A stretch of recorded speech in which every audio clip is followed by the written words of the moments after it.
Hi friends, എല്ലാവർക്കും one clip PSC YouTube ചാനലിലേക്ക് സ്വാഗതം. അസിസ്റ്റന്റ് സെയിൽസ്മാൻ്റെ 21ാമത്തെ ദിവസത്തെ ക്ലാസ് ആണ് നമ്മുടെ ഇന്നത്തെ. ഇതുവരെയും നിങ്ങൾ തന്ന സ്നേഹത്തിനും സപ്പോർട്ടിനും ഒരുപാട് നന്ദി. കഴിഞ്ഞ ദിവസങ്ങളിൽ നമ്മൾ ചർച്ച ചെയ്തുകൊണ്ടിരുന്നത് ഭരണഘടനയെക്കുറിച്ചാണ്. ഭരണഘടനയുടെ ആമുഖം മുതൽ ഇന്ന് നമ്മൾ ഭരണഘടനയുടെ റിട്ടുകൾ വരെയാണ് കഴിഞ്ഞ ക്ലാസ്സുകളിൽ പഠിച്ചത്. ആ ക്ലാസ് കാണാനായിട്ട് താല്പര്യമുള്ളവർ ആരെങ്കിലും ഉണ്ടെങ്കിൽ താഴെ ഡിസ്ക്രിപ്ഷൻ ബോക്സിൽ അതിൻ്റെ ലിങ്ക് അവൈലബിൾ ആണ്. ഒന്ന് പോയി കാണാനായിട്ട് ശ്രമിക്കുക. തീർച്ചയായിട്ടും നിങ്ങൾക്ക് ഉപകാരപ്പെടുന്നതായിരിക്കും. അതേപോലെ ഇന്നത്തെ ക്ലാസ്സിൻ്റെയും കഴിഞ്ഞ ക്ലാസ്സുകളുടെ എല്ലാം PDF നോട്ട് ലഭിക്കുന്നതിന് വേണ്ടി നമ്മുടെ ടെലഗ്രാം ചാനൽ കൂടി ഒന്ന് ജോയിൻ ചെയ്യുക. അതിൻ്റെ ലിങ്കും താഴെ ഡിസ്ക്രിപ്ഷൻ ബോക്സിൽ അവൈലബിൾ ആണ്. അതേപോലെ തന്നെ ഡിഗ്രി പ്രിലിംസിന് വേണ്ടി തയ്യാറെടുക്കുന്ന ഏതെങ്കിലും ഉദ്യോഗാർത്ഥികൾ ഉണ്ടെങ്കിൽ നിങ്ങൾക്ക് ഏറ്റവും പുതിയൊരു ബാച്ച് നമ്മൾ സ്റ്റാർട്ട് ചെയ്തിട്ടുണ്ട്, PYQ ഡിസ്കഷൻ എന്ന് പറയുന്നത്. അതിൻ്റെ അകത്ത് ബിഗിനേഴ്സ് ആയിട്ടൊരു ഉദ്യോഗാർത്ഥി ആണെങ്കിലും നിങ്ങൾക്ക് ഡിഗ്രി പ്രിലിംസ് പാസ്സാവാനുള്ള എല്ലാ കാര്യങ്ങളും നമ്മൾ അതിൻ്റെ അകത്ത് നിങ്ങളെ പഠിപ്പിച്ച് സെറ്റാക്കുന്നതായിരിക്കും. ഏകദേശം 30 PYQയും അതേപോലെ തന്നെ 25 മോഡൽ ക്വസ്റ്റ്യൻ പേപ്പറുമാണ് അതിൻ്റെ അകത്ത് നമ്മൾ വർക്കൗട്ട് ചെയ്യുന്നത്. പക്ക ഫ്രീ ക്ലാസ് ആണ്. അതേപോലെ തന്നെ അതിൻ്റെ എല്ലാത്തിൻ്റെയും PDF നോട്ടും നിങ്ങൾക്ക് ഫ്രീ ആയിട്ട് ലഭിക്കുന്നതായിരിക്കും. അപ്പോൾ ആ ക്ലാസ്സിൽ ജോയിൻ ചെയ്യാൻ താല്പര്യമുള്ളവർ എത്രയും പെട്ടെന്ന് നമ്മുടെ തന്നെ ടെലഗ്രാം ചാനലിലും അതേപോലെ തന്നെ ഈ നമ്മുടെ യൂട്യൂബ് ചാനലിലും ഒന്ന് ജോയിൻ ചെയ്യുക.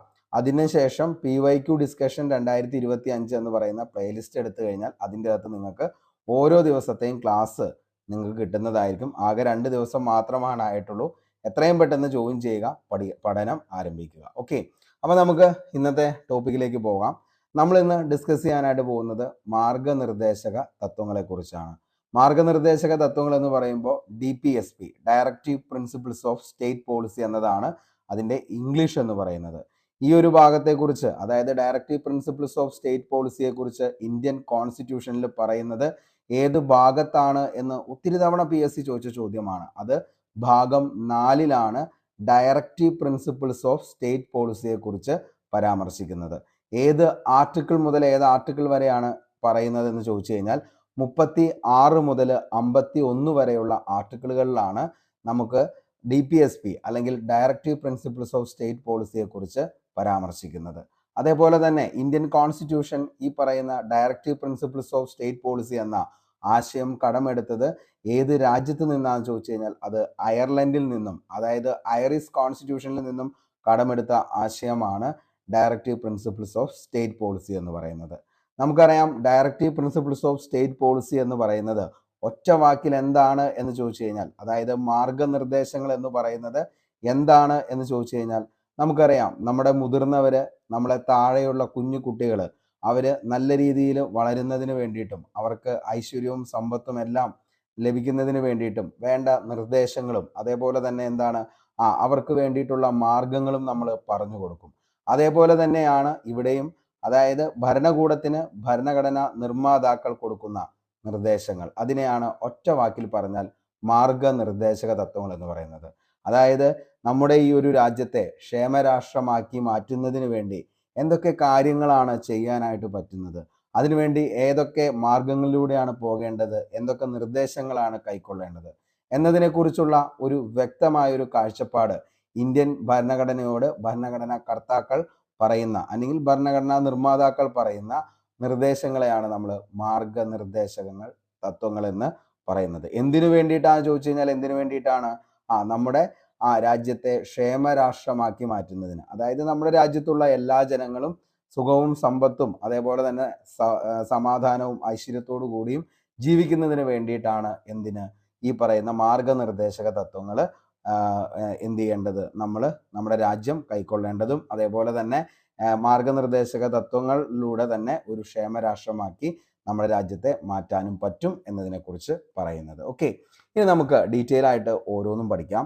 മാർഗനിർദ്ദേശക തത്വങ്ങൾ നിയമ നിർമ്മാണത്തിലും നിർവഹണത്തിലും രാഷ്ട്രം പിന്തുടരേണ്ട അടിസ്ഥാന ലക്ഷ്യങ്ങളാണ് എന്തെന്ന് പറയുന്നത്, മാർഗനിർദ്ദേശക തത്വങ്ങൾ എന്ന് പറയുന്നത്. അപ്പോൾ നിയമനിർമ്മാണത്തിലും അതേപോലെ തന്നെ നിർവഹണത്തിലും നീതി നിർവഹണത്തിലും എല്ലാം രാഷ്ട്രം പിന്തുടരേണ്ട അടിസ്ഥാന ലക്ഷ്യങ്ങളെയാണ് നിർദ്ദേശക തത്വങ്ങൾ എന്ന് പറയുന്നത്. രാഷ്ട്രം പിന്തുടരേണ്ട മഹത്തായ ആശയങ്ങളും മാർഗങ്ങളും ലക്ഷ്യങ്ങളും പ്രതിപാദിച്ചിരിക്കുന്നത് നിർദ്ദേശക തത്വങ്ങളിലാണ്. അപ്പോൾ എന്താണോ ഒരു രാഷ്ട്രം ചെയ്യേണ്ടത് എന്നതിനെക്കുറിച്ച് വ്യക്തമായിട്ട് പറയുന്നത് എവിടെയാണെന്ന് ചോദിച്ചു കഴിഞ്ഞാൽ അത് മാർഗനിർദ്ദേശക തത്വങ്ങളിലാണ്. 1935 ഗവൺമെന്റ് ഓഫ് ഇന്ത്യ ആക്ട് പറഞ്ഞിരിക്കുന്നത് ഇൻസ്ട്രുമെന്റ് ഓഫ് ഇൻസ്ട്രക്ഷനോട് സാദൃശ്യമുള്ളതാണ് മാർഗനിർദ്ദേശക തത്വങ്ങൾ എന്നാണ്. ഓക്കെ, അപ്പോൾ 1935 ഗവൺമെന്റ് ഓഫ് ഇന്ത്യ ആക്ട് പറഞ്ഞിരിക്കുന്നത് ഇൻസ്ട്രുമെന്റ് ഓഫ് ഇൻസ്ട്രക്ഷനോട് സാദൃശ്യമുള്ളതാണ് മാർഗനിർദ്ദേശക തത്വങ്ങൾ എന്നാണ്. ഓക്കെ, ഇന്ത്യയെ ഒരു ക്ഷേമരാഷ്ട്രമാക്കി മാറ്റുകയാണ് നിർദ്ദേശക തത്വങ്ങളുടെ ലക്ഷ്യം എന്ന് പറയുന്നത്. അപ്പോൾ ഇന്ത്യയെ എന്താക്കി മാറ്റുക? ഒരു ക്ഷേമരാഷ്ട്രമാക്കി മാറ്റുക എന്നതാണ് മാർഗനിർദ്ദേശക തത്വങ്ങൾ കൊണ്ട് ഉദ്ദേശിക്കുന്നത്. എല്ലാ ജനങ്ങളുടെയും ക്ഷേമം ലക്ഷ്യമാക്കി നയങ്ങൾ ആവിഷ്കരിക്കുകയും നടപ്പിലാക്കുകയും ചെയ്യുന്ന രാഷ്ട്രമാണ് ക്ഷേമരാഷ്ട്രമെന്ന് അറിയപ്പെടുന്നത്. അപ്പോൾ എല്ലാ ജനങ്ങളുടെയും ക്ഷേമവും വേണം, അതേപോലെ തന്നെ എന്താണ് അവർക്ക് വേണ്ടിയിട്ടുള്ള നല്ല കാര്യങ്ങൾ, ഇവയെല്ലാം ഉൾക്കൊണ്ടവയാണ് ഏതെന്ന് പറയുന്നത് ക്ഷേമരാഷ്ട്രം എന്ന് പറയുന്ന സങ്കല്പം കൊണ്ട് ഉദ്ദേശിക്കുന്നത്. ഗാന്ധിജിയുടെ ക്ഷേമരാഷ്ട്ര സങ്കല്പങ്ങൾ ഉൾക്കൊള്ളിച്ചിരിക്കുന്ന ഭരണഘടന ഭാഗം ഏതാണെന്ന് ചോദിച്ചു കഴിഞ്ഞാൽ ഭാഗം 4 ഗാന്ധിജിയുടെ ക്ഷേമരാഷ്ട്ര സങ്കല്പങ്ങൾ ഉൾക്കൊള്ളിച്ചിരിക്കുന്നത്. ഓക്കെ, അപ്പോൾ ഏത് ഭാഗത്താണ് ഈ പറയുന്ന ക്ഷേമരാഷ്ട്ര സങ്കല്പങ്ങൾ ഉൾക്കൊള്ളിച്ചിരിക്കുന്നത്? ഭരണഘടനയുടെ 4 ഭാഗത്തിലാണ്. 3 ഭാഗത്തിലാണെങ്കിൽ ഏതിനെ കുറിച്ചാണ് പറയുന്നത്? മൗലിക അവകാശങ്ങളെ കുറിച്ചാണ്. ഭാഗം 2 സിറ്റിസൺഷിപ്പിനെ കുറിച്ചാണ് പറയുന്നത്. ഭാഗം 1 യൂണിയനും അതേപോലെ തന്നെ കേന്ദ്രഭരണ പ്രദേശങ്ങളെ കുറിച്ചാണ് പറയുന്നത്. അപ്പോൾ ഓരോ ഭാഗത്തും ഓരോ കാര്യങ്ങൾ വളരെ വ്യക്തമായിട്ട് തന്നെയാണ് കൊടുത്തിരിക്കുന്നത്. അതുമായി ബന്ധപ്പെട്ട ആർട്ടിക്കിളുകളും നമ്മൾ എന്ത് ചെയ്യണം? പഠിച്ചു പോകേണ്ടതാണ്. അപ്പോൾ ഇവിടെ നമുക്ക് ഭാഗം 4 അതേപോലെ തന്നെ 36 മുതൽ 51 വരെയുള്ള ആർട്ടിക്കിളുകളാണ് DPSP directive principles of state policy എന്ന ഈ ഒരു ഭാഗത്ത് നമുക്ക് പഠിക്കാനുള്ളത്. ഓക്കെ, ക്ഷേമരാഷ്ട്രം ലക്ഷ്യമിട്ട് രാജ്യം ജനങ്ങൾക്ക് ഉറപ്പു നൽകുന്ന ലക്ഷ്യങ്ങളാണ് ജനങ്ങളുടെ സംരക്ഷണവും സേവനവും പൊതുവിഭാഗങ്ങളുടെ വിതരണവും വിദ്യാഭ്യാസവും പൊതുജന ആരോഗ്യവും. നിർദ്ദേശക തത്വങ്ങൾ ഭരണഘടനയിൽ ഉൾപ്പെടുത്തിയ ആദ്യ രാജ്യം ചോദിച്ചു കഴിഞ്ഞാൽ അത് സ്പെയിനാണ്. ഓക്കെ, അപ്പോൾ ഐറിഷ് കോൺസ്റ്റിറ്റ്യൂഷൻ ഏത് രാജ്യത്ത് നിന്നാ കടമെടുത്തതെന്ന് വെച്ച് കഴിഞ്ഞാൽ അത് സ്പെയിനിൽ നിന്നാണ്. ഇന്ത്യ എവിടെ നിന്നാ കടമെടുത്തതെന്ന് വെച്ച് കഴിഞ്ഞാൽ അത് എവിടെ നിന്നാ? ഐറിഷ് കോൺസ്റ്റിറ്റ്യൂഷനിൽ നിന്നാണ്. ഐറിഷ് കോൺസ്റ്റിറ്റ്യൂഷൻ അത് സ്പെയിനിൽ നിന്നാണ് കടമെടുത്തത്. അപ്പോൾ ആദ്യമായിട്ട് ഇങ്ങനെ ഒരു ആശയം, അതായത് directive principles of state policy അല്ലെങ്കിൽ മാർഗനിർദ്ദേശക തത്വങ്ങൾ എന്ന് പറയുന്ന ആ ഒരു ആശയം ഉൾപ്പെടുത്തിയ രാജ്യം, ആദ്യത്തെ രാജ്യം ചോദിച്ചു കഴിഞ്ഞാൽ മക്കളെ അത് ഏതാണ്? സ്പെയിനാണ്. ഓക്കെ, സ്പെയിൻ കഴിഞ്ഞിട്ട് സ്പെയിനിന്റെ കയ്യിൽ നിന്നാണ് ആര് കടമെടുത്തത്? ഐറിഷ് ഭരണഘടന കടം കൊണ്ടത്. അതിനുശേഷമാണ് ആരെടുത്തത്? നമ്മുടെ ഇന്ത്യൻ കോൺസ്റ്റിറ്റ്യൂഷൻ ഇത് കടമെടുത്തത്. ഓക്കെ, ഇനി നിർദ്ദേശക തത്വങ്ങൾ ഇന്ത്യൻ ഭരണഘടന കടം കൊണ്ടിരിക്കുന്നത് അയർലൻഡിൽ നിന്നാണ്. അപ്പോൾ അയർലൻഡ് നിന്നാണ് ഇന്ത്യ കടം കൊണ്ടത്. ഇനി ഇന്ത്യ കടം കൊണ്ടത് അയർലൻഡിൽ നിന്നും, അയർലൻഡ് കടം കൊണ്ടത് സ്പെയിനിൽ നിന്നുമാണ്. അപ്പോൾ ആദ്യമായിട്ട് ഇത് ഉൾപ്പെടുത്തിയത് ഏത് രാജ്യമാണെന്ന് ചോദിച്ചാൽ അത് ഏതായിരിക്കും? സ്പെയിൻ ആയിരിക്കും. ഓക്കെ, ഇനി നിർദ്ദേശക തത്വങ്ങൾ ഉൾപ്പെടുത്തിയിരിക്കുന്ന അനുച്ഛേദങ്ങളാണ് 36 മുതൽ 51 വരെയുള്ള അനുച്ഛേദങ്ങളിലാണ് എന്തിനെ കുറിച്ച് പറയുന്നത്? മാർഗനിർദ്ദേശക തത്വങ്ങളെ കുറിച്ച് പറയുന്നത്. മൗലിക അവകാശങ്ങൾ പൂർണ്ണമായ അർത്ഥത്തിൽ സാക്ഷാത്കരിക്കാൻ നടപ്പിലാക്കേണ്ട തത്വങ്ങളാണ് നിർദ്ദേശക തത്വങ്ങൾ എന്ന് പറയുന്നത്. ശരിക്കും പറഞ്ഞു കഴിഞ്ഞാൽ മാർഗനിർദ്ദേശക തത്വങ്ങളും അതേപോലെ തന്നെ മൗലിക അവകാശങ്ങൾ ഇതെല്ലാം എന്താണ്? വളരെയധികം സാമ്യമുള്ള ഒരു സംഭവം തന്നെയാണ്. കാരണം എന്താ ചോദിച്ചു കഴിഞ്ഞാൽ നമുക്കറിയാം, അതായത് ഇപ്പം നമ്മൾ മാർഗനിർദ്ദേശക തത്വങ്ങൾ നമ്മൾ എടുക്കുകയാണ്, അതേപോലെ തന്നെ മൗലിക അവകാശങ്ങൾ നമ്മൾ എടുക്കുകയാണ്. മൗലിക അവകാശങ്ങൾ നമ്മൾ എടുത്തു കഴിയുമ്പോൾ മൗലിക അവകാശങ്ങൾ സ്റ്റാർട്ട് ചെയ്യുന്നത് ഏത് ആർട്ടിക്കിളിൽ നിന്നാണ് സ്റ്റാർട്ട് ചെയ്യുന്നത്? ആർട്ടിക്കിൾ 12-35 എന്തിനെ കുറിച്ച് പറയുന്നത്? മൗലിക അവകാശങ്ങളെ കുറിച്ച് പറയുന്ന ആർട്ടിക്കിൾ അല്ലെങ്കിൽ അനുച്ഛേദം പറഞ്ഞാൽ 12-35. എന്നാൽ നമ്മുടെ മാർഗനിർദ്ദേശക തത്വങ്ങൾ, അതായത് DPSP directive principles of state പോളിസിയെ കുറിച്ച് പറയുന്നത് 36 മുതൽ 51 വരെയാണ്. ഇതിൻ്റെ അകത്ത് നമ്മൾ നോക്കിക്കഴിഞ്ഞാൽ മനസ്സിലാവും, ആർട്ടിക്കിൾ 12 എന്ന് പറയുന്നത് എന്താണ്? ഡെഫിനിഷൻ ഓഫ് സ്റ്റേറ്റിനെ കുറിച്ചാണ് പറയുന്നത്. അതായത് സ്റ്റേറ്റിന്റെ നിർവചനത്തെ കുറിച്ചാണ് ഏതി പറയുന്നത്? ആർട്ടിക്കിൾ 12 പറയുന്നത്. ഈ സെയിം തന്നെയാണ് എവിടെയും വരുന്നത്? മാർഗനിർദ്ദേശക തത്വങ്ങളിൽ ആർട്ടിക്കിൾ 36 എടുക്കുകയാണെങ്കിൽ അതിൻ്റെ അകത്ത് പറയുന്നതും എന്തിനെ കുറിച്ച് തന്നെയാണ്? ഡെഫിനിഷൻ ഓഫ് സ്റ്റേറ്റിനെ കുറിച്ച് തന്നെയാണ് പറയുന്നത്. അപ്പൊ അതുകൊണ്ട് തന്നെ മാർഗനിർദ്ദേശക തത്വങ്ങളാണെങ്കിലും അതേപോലെ തന്നെ എന്താണ് മൗലിക അവകാശങ്ങളെല്ലാം എന്താണ് കണക്റ്റഡ് ആണെന്നുള്ളത് ഒന്ന് ഓർത്ത് വയ്ക്കുക. കാരണം ഇതിൻ്റെ നമുക്കറിയാം മാർഗനിർദ്ദേശക തത്വങ്ങൾ ശരിക്കും എന്താണ് കുറെയൊക്കെ ന്യായവാദത്തിന് അർഹമല്ലാത്തതാണ് മാർഗനിർദ്ദേശക തത്വങ്ങൾ. പക്ഷെ മൗലികാവകാശങ്ങൾ എന്ന് പറഞ്ഞാൽ നമുക്ക് എന്ത് ചെയ്യാം, അത് ലംഘിച്ചു കഴിഞ്ഞാൽ കോടതിയെ സമീപിക്കാം, അതിന് വേണ്ടിയിട്ടാണ് റിട്ട് എന്നൊക്കെ നമ്മൾ പറഞ്ഞു. ഓക്കെ, പക്ഷേ ഇപ്പോൾ ഈ പറഞ്ഞ പോലെ നമ്മൾ നോക്കുകയാണെങ്കിൽ ശരിക്കും പല പല കാര്യങ്ങളും എന്താണ് രണ്ടിലും ഉൾപ്പെടുത്തിയിട്ടുണ്ട്. ഇതൊക്കെ ആർക്ക് വേണ്ടിയിട്ടാണ്? ജനങ്ങളുടെ ക്ഷേമത്തിനും അവരുടെ ഐശ്വര്യത്തിനും സമ്പത്തിനും ഒക്കെ വേണ്ടിയിട്ടാണ് ഇത് രണ്ടും നിലകൊള്ളുന്നത്. മൗലികാവകാശങ്ങൾ ആണെങ്കിലും അതേപോലെ തന്നെ മാർഗനിർദ്ദേശക തത്വങ്ങളാണ്. ഇതൊക്കെ എന്തിനാ? ക്ഷേമരാഷ്ട്രമാകുന്നത് ആർക്ക് വേണ്ടിയിട്ടാ? അവിടെയുള്ള ജനങ്ങൾക്ക് വേണ്ടിയിട്ടാ. അതേപോലെ തന്നെ മൗലികാവകാശങ്ങൾ സംരക്ഷിക്കുന്നത് എന്തിനു വേണ്ടിയിട്ടാ? ജനങ്ങളെ സംരക്ഷിക്കുന്നതിന് വേണ്ടിയിട്ടാ. അപ്പോൾ ഇതെല്ലാം ആർക്ക് വേണ്ടിയിട്ടാണ് നിലകൊള്ളുന്നതെന്ന് ചോദിച്ചു കഴിഞ്ഞാൽ ടോട്ടല് നമ്മൾ നോക്കിക്കഴിഞ്ഞു കഴിഞ്ഞാൽ അതെല്ലാം ആർക്ക് വേണ്ടിയിട്ടാ? ജനങ്ങളുടെ ക്ഷേമത്തിനും ഐശ്വര്യത്തിനും സമ്പത്തിനും വേണ്ടിയിട്ടാണ് ഈ പറയുന്ന രണ്ട് കാര്യങ്ങളും എന്ത് ചെയ്യുന്നത്, നിലകൊള്ളുന്നത് എന്നുള്ളത് നമുക്ക് മനസ്സിലാക്കാനായിട്ട് പറ്റും. ഓക്കെ, ഇനി മൗലികാവകാശങ്ങൾ പൂർണ്ണമായ അർത്ഥത്തിൽ സാക്ഷാത്കരിക്കാൻ നടപ്പിലാക്കേണ്ടത് തത്വങ്ങളാണ് മാർഗനിർദ്ദേശക തത്വങ്ങൾ എന്ന് പറയുന്നത്. നിർദ്ദേശക തത്വങ്ങൾ ഭരണഘടനയുടെ ഭാഗമായത് സാപ്രൂ കമ്മിറ്റിയുടെ ശുപാർശ അനുസരിച്ചാണ്. അപ്പോൾ മാർഗനിർദ്ദേശക തത്വങ്ങൾ ഇന്ത്യൻ കോൺസ്റ്റിറ്റ്യൂഷന്റെ ഭാഗമായത് ഏത് കമ്മിറ്റിയുടെ ശുപാർശ പ്രകാരമാണെന്ന് ചോദിച്ചു കഴിഞ്ഞാൽ സാപ്രൂ കമ്മിറ്റിയുടെ ശുപാർശ പ്രകാരമാണ് നിർദ്ദേശക തത്വങ്ങൾ ഭരണഘടനയുടെ ഭാഗമായത്.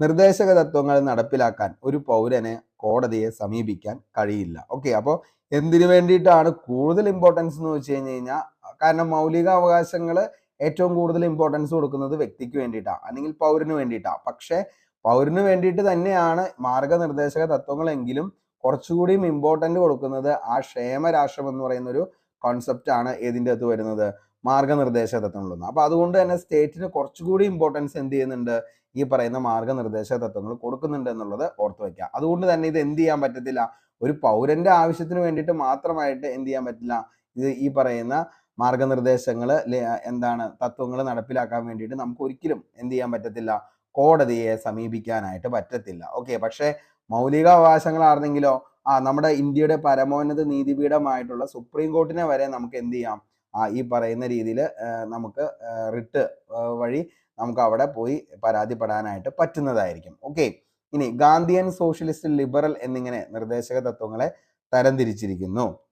നിർദ്ദേശക തത്വങ്ങളിൽ ഉൾപ്പെടുത്തിയിരിക്കുന്ന ഗാന്ധിജിയുടെ ആശയങ്ങളാണ് ഗ്രാമപഞ്ചായത്തുകളുടെ രൂപീകരണം, കുടിൽ വ്യവസായം പ്രോത്സാഹിപ്പിക്കൽ, ലഹരി വസ്തുക്കളുടെ നിരോധനം. ഓക്കെ, അപ്പോൾ നിർദ്ദേശക തത്വങ്ങളിൽ ഉൾപ്പെടുത്തിയിരിക്കുന്ന ഗാന്ധിജിയുടെ ആശയങ്ങളാണ് ഗ്രാമപഞ്ചായത്തുകളുടെ രൂപീകരണം എന്ന് പറയുന്നത്, കുടിൽ വ്യവസായം പ്രോത്സാഹിപ്പിക്കൽ, ലഹരി വസ്തുക്കളുടെ നിരോധനം. ഇതൊക്കെ എന്തുമായി? നിർദ്ദേശക തത്വങ്ങൾ ഉൾപ്പെടുത്തിയിരിക്കുന്ന ഗാന്ധിജിയുടെ ആശയങ്ങളാണ്. ഗാന്ധിയൻ അനുച്ഛേദങ്ങൾ ഏതൊക്കെയാണെന്ന് ചോദിച്ചു കഴിഞ്ഞാൽ 40, 43, 43B, 46, 47, 48 എന്നിവയാണ് ഗാന്ധിയൻ അനുച്ഛേദങ്ങൾ.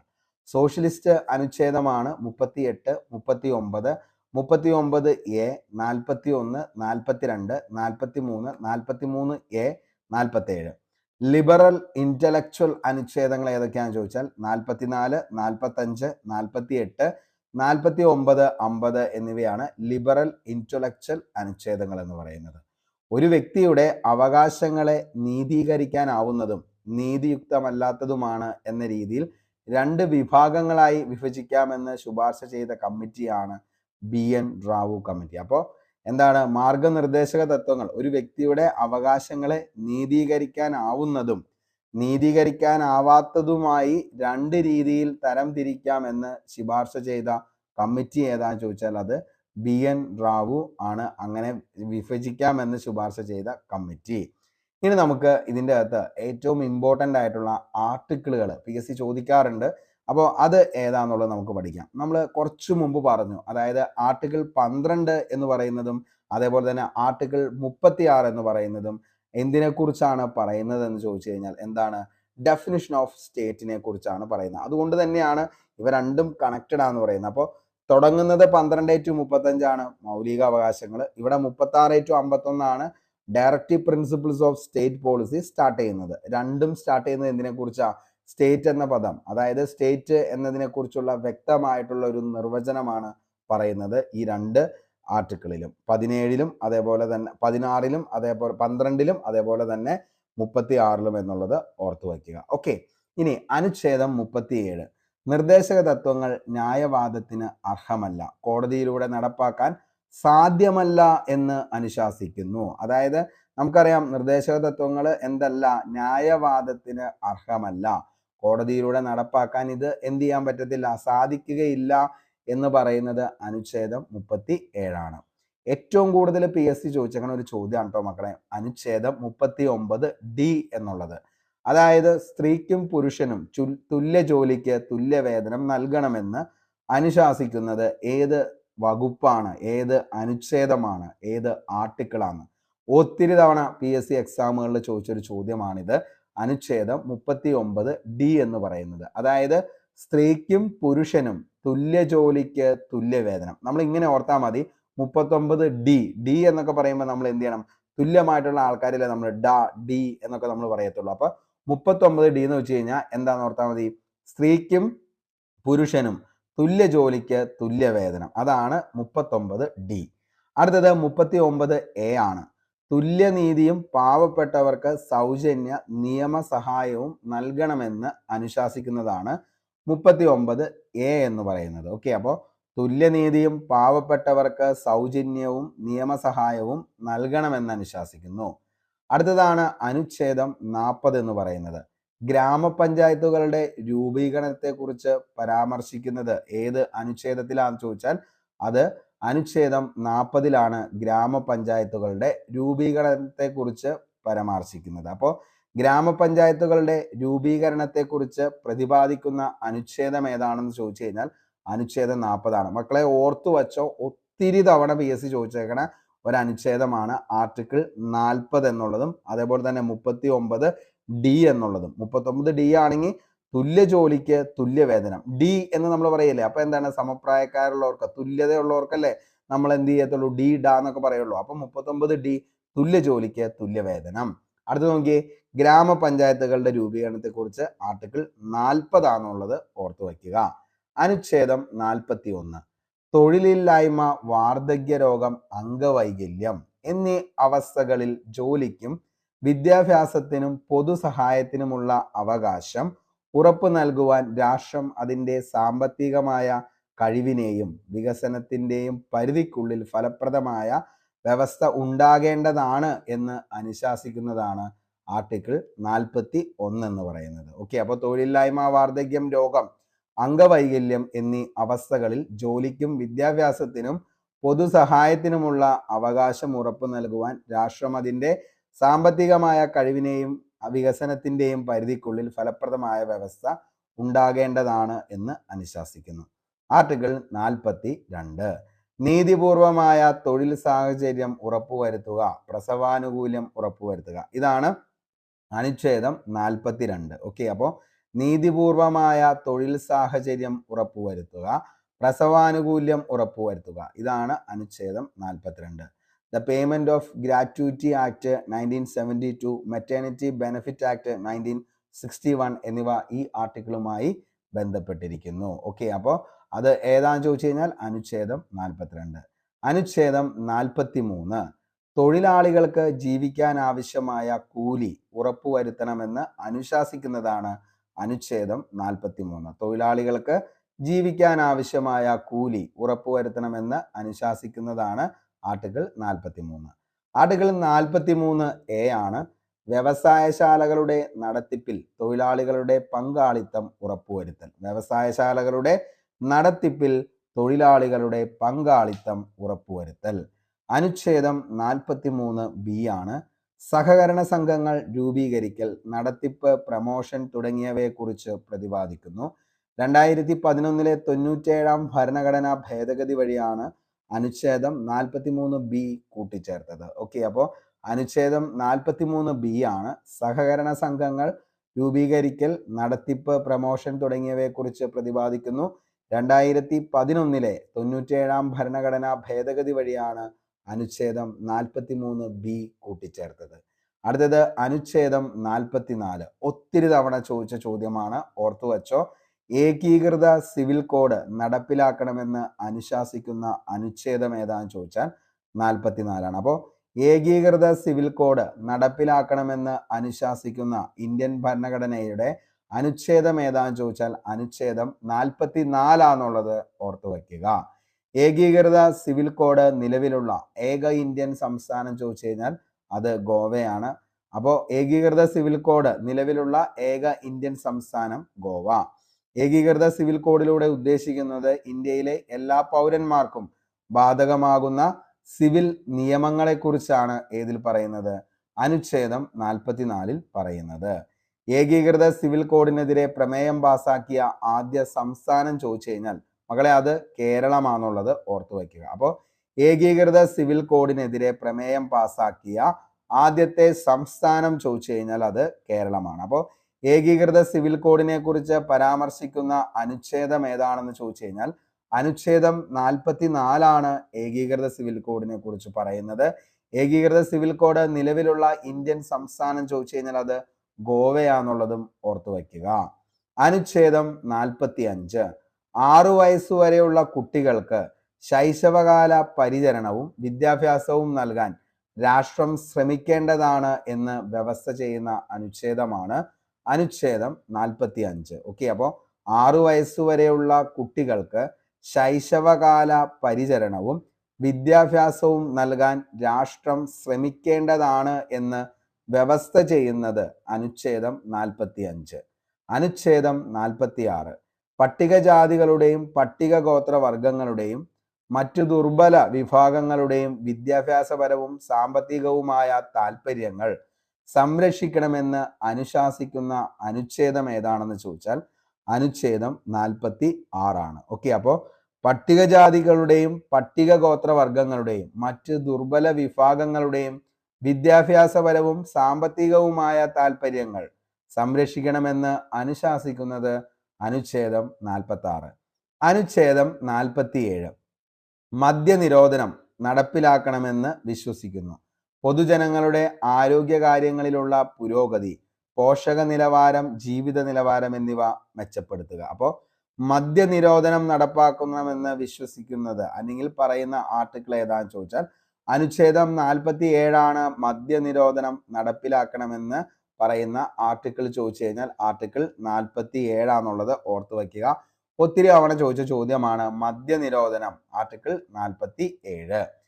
സംസ്ഥാന രൂപീകരണം മുതൽക്കേ സമ്പൂർണ്ണ മദ്യനിരോധനം നടപ്പിലുള്ള ഇന്ത്യൻ സംസ്ഥാനം ചോദിച്ചു കഴിഞ്ഞാൽ അത് ഗുജറാത്ത് ആണെന്നുള്ളതും ഓർത്തു വയ്ക്കുക. അപ്പോൾ സംസ്ഥാന രൂപീകരണം മുതൽക്കേ സമ്പൂർണ്ണ മദ്യനിരോധനം നടപ്പിലാക്കുന്ന ഇന്ത്യൻ സംസ്ഥാനമാണ് Gujarat.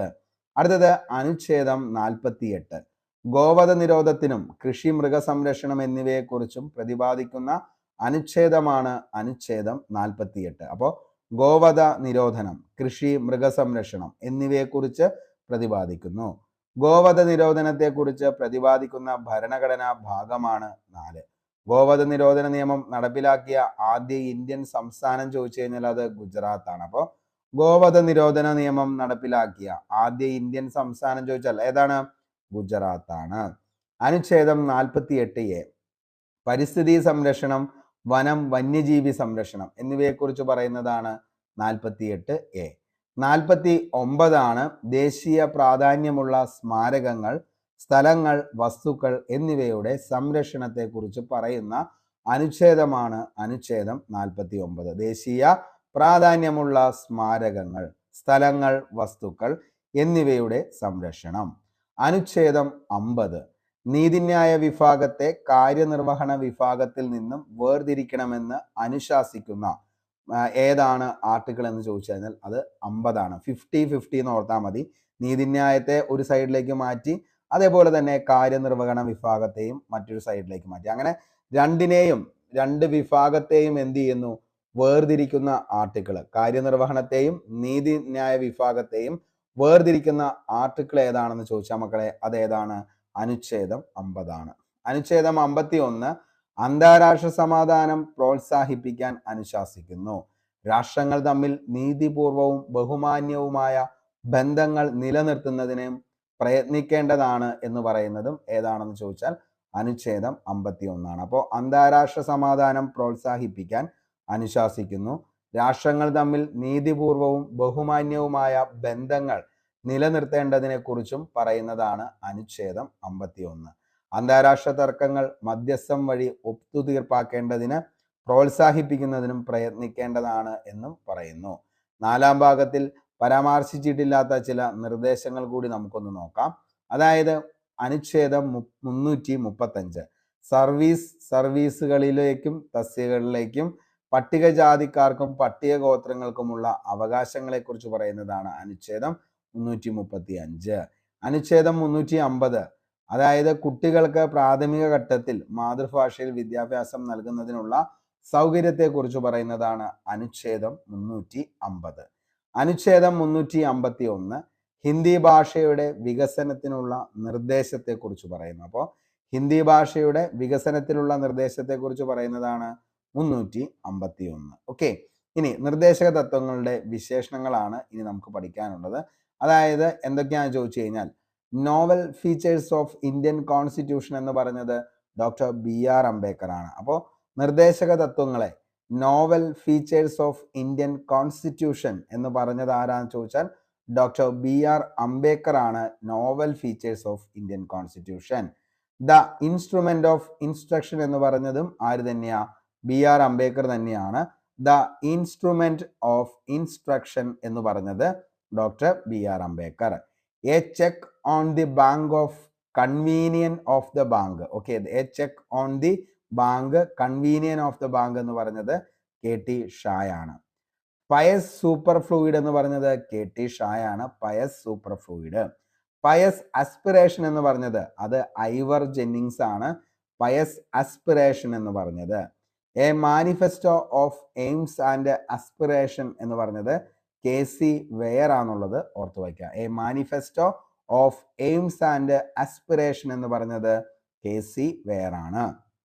A veritable dustbin of sentiment എന്ന് പറഞ്ഞത് കൃഷ്ണമാചാരിയാണ്. അപ്പോൾ a veritable dustbin of sentiment എന്ന് പറഞ്ഞത് കൃഷ്ണമാചാരി എന്നുള്ളത് ഓർത്തു വയ്ക്കുക.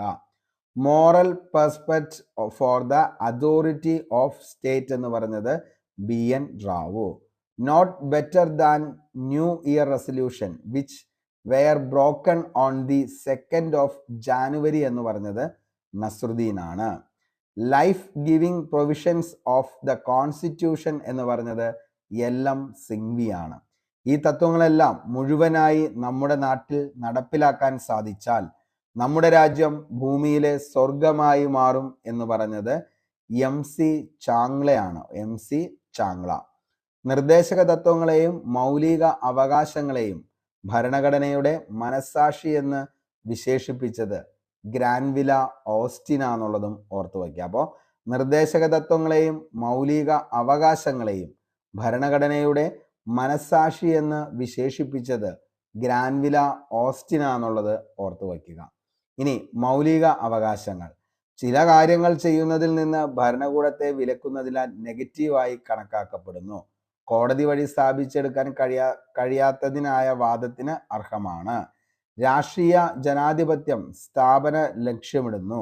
നിയമാനുമതി ഉണ്ട്. വ്യക്തികളുടെ ക്ഷേമത്തെ പ്രോത്സാഹിപ്പിക്കുന്നവയാണ് മൗലിക അവകാശങ്ങൾ. നിയമനിർമ്മാണത്തിന്റെ ആവശ്യമില്ലാതെ തന്നെ സ്വയമേവ നടപ്പിലാക്കുന്നവയാണ് മൗലിക അവകാശങ്ങൾ. പക്ഷേ മാർഗനിർദ്ദേശക തത്വങ്ങൾ എന്ന് പറയുന്നത് ചില കാര്യങ്ങൾ ചെയ്യാൻ ഭരണകൂടത്തോട് നിർദ്ദേശിക്കുന്നതിനാൽ പോസിറ്റീവായി കണക്കാക്കപ്പെടുന്നു. കോടതി വഴി സ്ഥാപിച്ചെടുക്കാൻ കഴിയാത്തതിനാൽ ന്യായവാദത്തിന് അർഹമല്ല. പക്ഷെ ഇതെന്താണ്? ന്യായവാദത്തിന് അർഹമാണ്. കോടതി വഴി സ്ഥാപിച്ചെടുക്കാൻ കഴിയുന്നതിനാൽ വാദത്തിന് അർഹമാണ്. മറ്റതെന്തല്ല? ന്യായവാദത്തിന് അർഹമല്ല. ഓക്കെ, ഇത് എന്തെന്ന് പറയുന്നത് എന്താണ്? മൗലികാവകാശങ്ങൾ ചില കാര്യങ്ങൾ ചെയ്യുന്നതിന് ഭരണകൂടത്തെ വിലക്കുന്നതിനാൽ നെഗറ്റീവായി കണക്കാക്കപ്പെടുന്നു മൗലികാവകാശങ്ങൾ. പക്ഷേ ചില കാര്യങ്ങൾ ചെയ്യാൻ ഭരണകൂടത്തോട് നിർദ്ദേശിക്കുന്നു. ഇത് പോസിറ്റീവായി മാത്രമാണ് കണക്കാക്കപ്പെടുന്നത് മാർഗനിർദ്ദേശക തത്വങ്ങൾ എന്ന് പറയുന്നത്. സാമൂഹിക സാമ്പത്തിക ജനാധിപത്യം സ്ഥാപിച്ചെടുക്കാൻ ലക്ഷ്യമിടുന്നു. ധാർമ്മികവും അതേപോലെ തന്നെ രാഷ്ട്രീയവുമായ അനുമതിയുണ്ട്. സമൂഹത്തിന്റെ ക്ഷേമത്തെ പ്രോത്സാഹിപ്പിക്കുന്നു. നടപ്പിലാക്കാൻ പ്രത്യേക നിയമനിർമ്മാണം ആവശ്യമാണ്. ഓക്കെ, പക്ഷെ ഇതെന്താണ്? നിയമനിർമ്മാണത്തിന്റെ ആവശ്യമില്ലാതെ തന്നെ സ്വയമേവ നടപ്പിലാക്കുന്നു. വ്യക്തികളുടെ ക്ഷേമത്തെയാണ് പ്രോത്സാഹിപ്പിക്കുന്നത്. ഇവിടെയോ ശരിക്കും പറഞ്ഞു കഴിഞ്ഞാൽ ആരെയാണ്? അതായത് സമൂഹത്തിന്റെ ക്ഷേമത്തെയും അതേപോലെ തന്നെ രാഷ്ട്രത്തെയുമാണ് പ്രോത്സാഹിപ്പിക്കുന്നത്. അതായത് വ്യക്തിയല്ല, ഏത് മാർഗനിർദ്ദേശക തത്വങ്ങൾ. പക്ഷേ മൗലിക അവകാശങ്ങളാണെങ്കിലോ അത് വ്യക്തിയിനാണ് ഏറ്റവും കൂടുതൽ എന്ത് ചെയ്യുന്നത്, പ്രാധാന്യം കൊടുക്കുന്നത് എന്നുള്ളത് ഓർത്തു വയ്ക്കുക. അപ്പോൾ ഇത്രയും കാര്യങ്ങളാണ് നമുക്ക് ഇതിൻ്റെ അകത്ത് ഏറ്റവും ഇമ്പോർട്ടൻ്റ് ആയിട്ട് പഠിക്കാനുള്ള എല്ലാ കാര്യങ്ങളും നമ്മൾ പറഞ്ഞിട്ടുണ്ട്. അപ്പോൾ എന്താണ് മാർഗനിർദ്ദേശക തത്വങ്ങൾ എന്ന് ചോദിച്ചു കഴിഞ്ഞാൽ നിയമനിർമ്മാണത്തിനും അതേപോലെ തന്നെ നീതി നിർവഹണത്തിനും വേണ്ടി രാഷ്ട്രത്തെ എന്ത് ചെയ്യുന്നു, രാഷ്ട്രത്തോട് പറയുന്ന അടിസ്ഥാന ലക്ഷ്യങ്ങളെയാണ് നമ്മൾ എന്തെന്ന് വിളിക്കുന്നത്, മാർഗനിർദ്ദേശക തത്വങ്ങൾ എന്ന് പറയുന്നത്. അതായത് ഭരണഘടനാ നിർമ്മാതാക്കള് ഭരണഘടനയ്ക്ക് വേണ്ടിയിട്ട് കൊടുത്തിരിക്കുന്ന കൊടുക്കുന്ന നിർദ്ദേശങ്ങളാണ് എന്തെന്ന് പറയുന്നത്, മാർഗനിർദ്ദേശക തത്വങ്ങൾ എന്ന് പറയുന്നത്. അപ്പോൾ ഭരണകൂടത്തിന് ഭരണഘടനാ നിർമ്മാതാക്കൾ കൊടുക്കുന്ന നിർദ്ദേശങ്ങളെയാണ് നമ്മൾ എന്തെന്ന് വിളിക്കുന്നത്, മാർഗനിർദ്ദേശക തത്വങ്ങൾ എന്ന് പറയുന്നത്. ഈ ഒരു ആശയം കടമെടുത്തത് ഐറിഷ് കോൺസ്റ്റിറ്റ്യൂഷനിൽ നിന്നാണ്.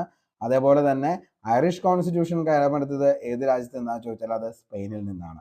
ഇന്ത്യൻ കോൺസ്റ്റിറ്റ്യൂഷനിൽ ഈ പറയുന്ന മാർഗനിർദ്ദേശങ്ങളെ കുറിച്ച് പരാമർശിക്കുന്ന അനുച്ഛേദം ഏതാണെന്ന് ചോദിച്ചു കഴിഞ്ഞാൽ അത് ഏതൊക്കെയാണ്, അതായത് 36 മുതൽ 51 വരെയാണ്. നമുക്ക് നോക്കിക്കഴിഞ്ഞാൽ മനസ്സിലാവും നിലവിലെ മാർഗനിർദ്ദേശക തത്വങ്ങളും മൗലിക അവകാശങ്ങളും ഒക്കെ ഏകദേശം സാമ്യമുണ്ട് എന്നുള്ളത്. കാരണം ആർട്ടിക്കിൾ 12 എന്തിനെ കുറിച്ചാണ് പറയുന്നത്, ഡെഫിനിഷൻ ഓഫ് സ്റ്റേറ്റിനെ കുറിച്ചാണ്. അതേപോലെ തന്നെ ആർട്ടിക്കിൾ 36 പറയുന്നതും എന്തിനെ കുറിച്ചാണ്, ഡെഫിനിഷൻ ഓഫ് സ്റ്റേറ്റിനെ കുറിച്ചാണ്. അപ്പോൾ ഇതെല്ലാം കണക്റ്റഡ് ആണെന്നുള്ളതും ഒന്ന് എന്ത് ചെയ്യുക, ഓർത്തു വയ്ക്കുക. പിന്നെ ഏറ്റവും ഇമ്പോർട്ടൻ്റ് ആയിട്ടുള്ള ആർട്ടിക്കിൾ നമ്മൾ പറഞ്ഞു 39D, സ്ത്രീക്കും പുരുഷനും തുല്യ ജോലിക്ക് തുല്യ വേതനം. അതേപോലെ ആർട്ടിക്കിൾ 40 പഞ്ചായത്തുകളുടെ രൂപീകരണം. അതേപോലെ തന്നെ 47 ഇമ്പോർട്ടൻ്റ് ആണ്, മദ്യനിരോധനം. 48 ഗോവധ നിരോധനമാണ്. 50 നീതിന്യായത്തെ കാര്യനിർവഹണ വിഭാഗത്തിൽ നിന്നും വേർതിരിക്കുന്നത്. ഓക്കെ, അപ്പോൾ ഇത്രയെങ്കിലും എന്ത് ചെയ്യുക, ഓർത്തു വയ്ക്കുക. പ്രധാനപ്പെട്ട വിശേഷങ്ങളൊന്നാണ് novel features of Indian constitution എന്ന് പറയുന്നത് doctor BR Ambedkar. Instrument of instruction എന്ന് പറയുന്നത് അംബേദ്കർ തന്നെയാണ്.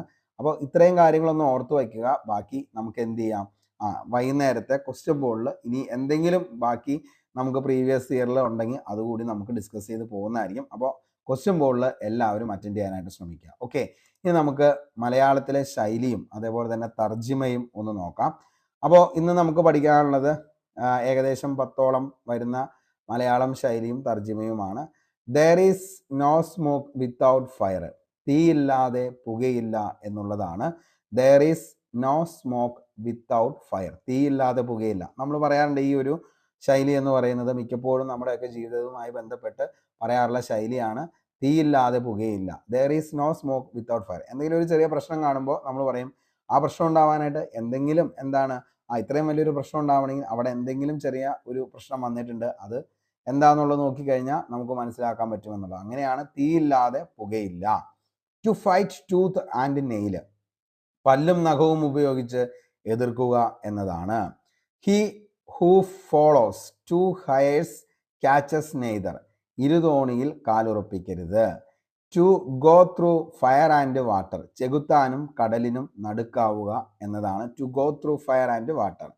Self help is the best help, തനിക്ക് താനും പുരയ്ക്ക് തോന്നും എന്നുള്ളതാണ് ശരിയായ അതിൻ്റെ തർജ്ജിമ എന്ന് പറയുന്നത്. ടിറ്റ് ഫോർ ടാറ്റ്, ഉരുളക്കുപ്പേരി. ചില ആളുകൾ നമ്മുടെ അടുത്ത് സംസാരിക്കുമ്പോൾ നമ്മൾ തന്നെ പറയും നീ ടിറ്റ് ഫോർ ടാറ്റാന്ന്, എന്ത് പറഞ്ഞാലും അപ്പം തന്നെ അതിന് എന്ത് ചെയ്യും, മറുപടി തരും, ഉരുളയ്ക്ക് ഉപ്പേരി. അതാണ് tit for tat. All human right for all, എല്ലാ അവകാശങ്ങളും എല്ലാവർക്കുമാണ്. Don't be a football of others, മറ്റുള്ളവരുടെ കാലിന് പന്താവരുത്. അപ്പോൾ നമ്മളൊരു കോമാളിയായിട്ടോ അല്ലെങ്കിൽ ഈ പറയുന്ന മറ്റുള്ളവർ നമ്മളെ പന്ത് തട്ടാവുന്ന ലെവലിലേക്ക് നമ്മൾ ഒരിക്കലും തഴം താരരുത് എന്നതാണ് ഉദ്ദേശിക്കുന്നത്. സെറ്റ് വൺസ് ഹേർട്ട് ഓൺ, അതിതീവ്രമായി മോഹമുണ്ടാവുക. ആൻഡ് ഓപ്പൺ സീക്രട്ട്, പരസ്യമായ രഹസ്യം. ഹങ്കർ നോസ് നോ ഫ്രണ്ട്, വിശപ്പ് സുഹൃത്തിനെ തിരിച്ചറിയില്ല. ഓക്കെ, അപ്പോൾ ഇത്രയാണ് മലയാളത്തിലെ ശൈലിയും തർജ്ജിമയും. ഇതോടുകൂടി നമ്മുടെ മലയാളത്തിലെ ശൈലിയും തർജ്ജിമയും അതേപോലെ തന്നെ ഈ പറയുന്ന പോലെ തന്നെ നമ്മുടെ ഇംഗ്ലീഷിൻ്റെയും നോൺ ഗ്രാമർ സെക്ഷൻസ് കംപ്ലീറ്റ് ആവുകയാണ്. അപ്പോൾ ഇന്നത്തോടു കൂടി ഇത് കംപ്ലീറ്റ് ആവും. അതേപോലെ തന്നെ ഒരു 2 ടോപ്പിക് കൂടി കഴിഞ്ഞാൽ മാത്സും കംപ്ലീറ്റ് ആവുന്നതായിരിക്കും. ഓക്കെ, അപ്പോൾ there is no smoke without fire, തീയില്ലാതെ പുകയില്ല. To fight tooth and nail, പല്ലും നഖവും ഉപയോഗിച്ച് എതിർക്കുക. He who follows two hares catches neither, ഇരുതോണിയിൽ കാലുറപ്പിക്കരുത്. To get through fire and water, ചെകുത്താനും കടലിനും നടുക്കാവുക. Self help is the best help, തനിക്ക് താനും പുരയ്ക്ക് തൂണും. ടിറ്റ് ഫോർ ടാറ്റ്, ഉരുളയ്ക്കുപ്പേരി. All human right for all, എല്ലാ അവകാശങ്ങളും എല്ലാവർക്കും. Don't be a football of others, മറ്റുള്ളവരുടെ കാലിന് പന്താവരുത്. സെറ്റ് വൺസ് ഹേർട്ട് ഓൺ, അതിതീവ്രമായി മോഹമുണ്ടാവുക. ആൻ ഓപ്പൺ സീക്രട്ട്, പരസ്യമായ രഹസ്യം. ഹങ്കർ നോസ് നോ ഫ്രണ്ട്, വിശപ്പ് സുഹൃത്തിനെ തിരിച്ചറിയില്ല. ഇനി നമുക്ക് കളക്റ്റീവ് നൗൺസ് നോക്കാം. A break of wins, okay, a break of wins എന്നാണ് പറയുന്നത്. A box of cigars, a lock of hairs, a budget of news. ചോദിച്ചാണ് ചോദ്യമാണ് കേട്ടോ. A budget of news. A council of advisers, a troop of horseman, a pair of shoes, a fleet of cars, a bunch of bananas, a network of computers, a caravan of pilgrims, a battery of gun, a fleet of ship, a range of mountains. അപ്പോൾ ഇത്രയാണ് നമുക്ക് collective നൗൺസിൽ പഠിക്കാനായിട്ടുള്ളത്. ഒന്നുകൂടി പറയാം. A break of wins, a box of cigars, a lock of hairs, a budget of news, a council of advisers, a troop of horseman, a pair of shoes, a fleet of cars, a bunch of bananas, a network of computers, a caravan of pilgrims, a battery of gun, a fleet of ship, a range of mountains. ഇത്രയെങ്കിലും നിങ്ങൾ എന്ത് ചെയ്യുക, collective nouns പഠിച്ചു വയ്ക്കുക. അപ്പോൾ ഇന്നത്തോടു കൂടി നമ്മുടെ non grammar sessions ഇവിടെ വെച്ച് കംപ്ലീറ്റ് ആവുകയാണ്. അപ്പോൾ ഇനി മുതൽ നോൺ ഗ്രാമർ സെഷൻ ഉണ്ടാവില്ല. പകരം എന്താണ്, 2 ടോപ്പിക്സ് കൂടിയാണ് നമുക്കിനി മാത്സ് ഉള്ളൂ. ആ മാത്സ് കൂടെ കഴിഞ്ഞ് കഴിഞ്ഞാൽ ഈ ഒരു ടോപ്പിക്സ് കംപ്ലീറ്റ് ആവും. എത്രയും പെട്ടെന്ന് തന്നെ നമുക്ക് GK പോർഷൻസും ബാക്കി സയൻസ് സബ്ജക്റ്റിലേക്ക് നമുക്ക് കടക്കാം. പെട്ടെന്ന് തന്നെ അത് പഠിച്ചു തീർത്തതിന് ശേഷം നമുക്ക് റിവിഷൻ സ്റ്റാർട്ട് ചെയ്യാം. അപ്പോൾ നിങ്ങൾ കൂടെ ഉണ്ട് എന്നുള്ള പ്രതീക്ഷയോട് കൂടി തന്നെയാണ് മുന്നോട്ടേക്ക് പോകുന്നത്. PYQ ഡിസ്കഷൻ വളരെ നല്ല രീതിയിൽ തന്നെയാണ് പോകുന്നത്. അപ്പോൾ എല്ലാവരും അത് മാക്സിമം സപ്പോർട്ട് ചെയ്യുക. അതേപോലെ തന്നെ നിങ്ങൾക്ക് ക്ലാസ്സുകൾ ഇഷ്ടപ്പെടുവാണെങ്കിൽ ഉറപ്പായിട്ട് ലൈക്ക് ചെയ്യുക. വിലയേറിയ അഭിപ്രായങ്ങളെല്ലാം താഴെ കമൻറ്റ് ബോക്സിൽ രേഖപ്പെടുത്തുക. നിങ്ങൾക്ക് എന്ത് അഭിപ്രായം ഉണ്ടെങ്കിലും താഴെ കമൻറ്റ് ചെയ്യാം. അപ്പോൾ അതേപോലെ തന്നെ നമ്മുടെ വാട്സപ്പ് നിലവിലെ നമ്പർ കമ്മ്യൂണിറ്റിയിൽ അവൈലബിൾ ആണ്. അപ്പോൾ എന്തെങ്കിലും നിങ്ങൾക്ക് നിർദ്ദേശങ്ങൾ പറയാനുണ്ടെങ്കിൽ അതും നിങ്ങൾക്ക് എന്ത് ചെയ്യാം, മെസ്സേജ് ആയിട്ട് അയച്ചാൽ മതി. കാരണം ഫോൺ ചെയ്ത് കഴിയുമ്പോൾ നമുക്ക് അവൈലബിൾ ആയിരിക്കില്ല. അപ്പോൾ എന്ത് ആവശ്യങ്ങളുണ്ടെങ്കിലും നിങ്ങൾക്ക് വാട്സപ്പ് മെസ്സേജ് ചെയ്താൽ മാത്രം മതി. അപ്പോൾ അതിന് ഞാൻ റിപ്ലൈ തരുന്നതായിരിക്കും. മാക്സിമം നിങ്ങൾ കമൻറ്റ് ചെയ്യുക. കമൻറ്റിന് എല്ലാത്തിനും ഞാൻ റിപ്ലൈ ചെയ്യും. ഇനി അത് പറ്റാത്ത ആരെങ്കിലും ഉണ്ടെങ്കിൽ മാത്രം എന്ത് ചെയ്യുക, ഈ പറയുന്ന വാട്സപ്പിൽ നിങ്ങൾ മെസ്സേജ് ചെയ്താൽ മതി. ഉറപ്പായിട്ടും റിപ്ലൈ തരുന്നതായിരിക്കും. അപ്പോൾ ഇത്രയും കാര്യങ്ങളൊക്കെയാണ് പറയാനുള്ളൂ. ഇനി അടുത്തത് നമ്മൾ എന്താണ്, ഈ ഒരു ടോപ്പിക്സ് കംപ്ലീറ്റ് ആയി കഴിഞ്ഞതിന് ശേഷം നമുക്ക് വരുന്ന ദിവസങ്ങളിൽ ബാക്കിയുള്ള ടോപ്പിക്സുകളെല്ലാം കംപ്ലീറ്റ് ആവാം. പിന്നെ കുറേ ഉദ്യോഗാർത്ഥികൾ നമ്മുടെ അടുത്ത് പറഞ്ഞിരുന്നു, അതായത് അസിസ്റ്റൻറ്റ് സെയിൽസ്മാന് വേണ്ടിയിട്ട് PYQ ഡിസ്കഷൻ സ്റ്റാർട്ട് ചെയ്യാമോ എന്നുള്ളത്. അപ്പോൾ തൽക്കാലം എല്ലാം കൂടി നമുക്ക് സ്റ്റാർട്ട് ചെയ്ത് കഴിഞ്ഞാൽ ഒന്നും നടപടിയാവില്ല. അപ്പോൾ ഇപ്പോൾ നിലവിൽ ഡിഗ്രി പ്രിലിംസും അതേപോലെ തന്നെ മെയിൻസ് ഇനി വരുന്ന എല്ലാ എക്സാമിനും യൂസ്ഫുൾ ആവുന്ന തരത്തിലുള്ള PYQ ഡിസ്കഷൻ തന്നെയാണത്. അപ്പോൾ അത് മാക്സിമം നിങ്ങൾ ഫോളോ ചെയ്ത് പോവുക. വരുന്ന ദിവസങ്ങളിൽ നമുക്ക് അതിനെക്കുറിച്ച് ആലോചിക്കാം. ഈ പറയുന്ന അസിസ്റ്റൻറ്റ് സെയിൽസ്മാന് വേണ്ടിയിട്ട് എന്തായാലും നിങ്ങൾക്ക് വേണ്ടിയിട്ട് അസിസ്റ്റൻറ്റ് സെയിൽസ്മാന് വേണ്ടിയിട്ട് നമുക്ക് നിലവിൽ ഈ പറയുന്ന നമ്മുടെ 7 ജില്ലകളിൽ ഏകദേശം എന്താണ് 7 ക്വസ്റ്റ്യൻ പേപ്പറുകൾ നമുക്ക് LDCയുടെ നടന്നത് മൊത്തം ഒന്ന് നിങ്ങൾക്ക് വേണ്ടി ചെയ്ത് തരാവുന്നതാണ്. അപ്പോൾ അത് ഞാൻ ഉറപ്പായിട്ടും എന്ത് ചെയ്യാം, ഈ പറയുന്ന LDC 2024 ക്വസ്റ്റ്യൻ പേപ്പറുകളെല്ലാം വിത്ത് എക്സ്പ്ലനേഷൻ ചെയ്യുന്നതായിരിക്കും. ബാക്കി നമുക്ക് വരുന്ന ദിവസങ്ങളിൽ ആലോചിച്ച് അതിനൊരു തീരുമാനം ഉണ്ടാക്കാം. ഓക്കെ, അപ്പോൾ ഇത്രയും കാര്യങ്ങളൊക്കെയാണ് പറയാനുള്ളൂ. അപ്പോൾ എന്നും പറയുന്ന പോലെ തന്നെ 2025 നിങ്ങളുടെ ഏറ്റവും വലിയ സ്വപ്നം, നിങ്ങളുടെ ആഗ്രഹം, അത് ഒരു ഗവൺമെൻറ് ജോലിയാണെങ്കിൽ അത് നേടിയെടുക്കാൻ നിങ്ങളെ കൊണ്ട് പറ്റട്ടെ എന്ന് ആത്മാർത്ഥമായി സർവേശ്വരനോട് പ്രാർത്ഥിച്ച് ഇന്നത്തെ ഈ ഒരു ക്ലാസ് ഇവിടെ വൈൻഡപ്പ് ചെയ്യുന്നു. Signing off, Arun Kombanadan. Thank you.